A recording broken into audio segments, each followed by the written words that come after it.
तर सिंधुदुर्गातील कविल गावातील साई मंदिरात गुरुपौर्णिमा साजरी करण्यात आली। शिर्डी बाहेरचं पहिलं साई मंदिर कविल गावात बांधण्यात आले। दादा माडेंनी बांधलेल्या साई मंदिरात गुरुपौर्णिमा साजरी करण्यात आली। याचाच आढावा घेतलाय आमचे प्रतिनिधी रोहन नाईक यांनी।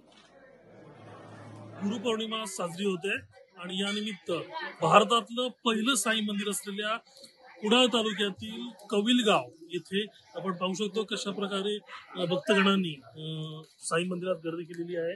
गोवा असेल, कर्नाटक असेल, बेळगाव त्या भागातून तसेच कोल्हापूर म्हणजे पश्चिम महाराष्ट्र तसेच स्थानिक लोक जे भक्त आहेत साईबाबांचे ते इथे दरवर्षी येत असतात। दरवर्षी अशाच प्रकारे मोठ्या प्रमाणात इथे गुरुपौर्णिमा उत्सव साजरा केला जातो आणि हे भारतातलं पहिलं मूर्ती असलेलं साईबाबांचं मंदिर आहे। ही या मंदिराची खासियत आहे।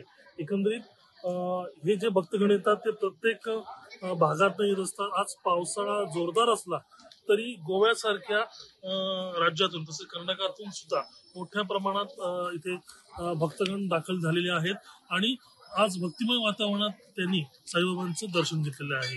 कॅमेरा पर्सन योगेशचा रोहन नाईक, लोकशाही मराठी, सिंधुदुर्ग। गुरुपौर्णिमा उत्सव सकाळपासून सुरू झालेला आहे आणि सकाळी अभिषेक पूजन असं झाल्यानंतर 10 वाजता सामुदायिक साई पादुका पूजन झालं। त्यानंतर दुपारी माध्यान्ह आरती झाली आणि आता त्यानंतर इथे महाप्रसाद सुरू झालेला आहे।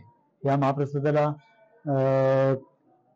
ठिकठिकाणाहून भाविक भक्त मंडळी इथे येत आहेत आणि विशेषतः गोवा, कर्नाटक, बेळगाव, कोल्हापूर, महाराष्ट्र या ठिकाणून सगळ्या ठिकाणाहून इथे भक्त मंडळी मोठ्या भक्तिभावनाने येत आहेत आणि बाबांचे आशीर्वाद घेत आहेत। देशभरामध्ये आज गुरुपौर्णिमा।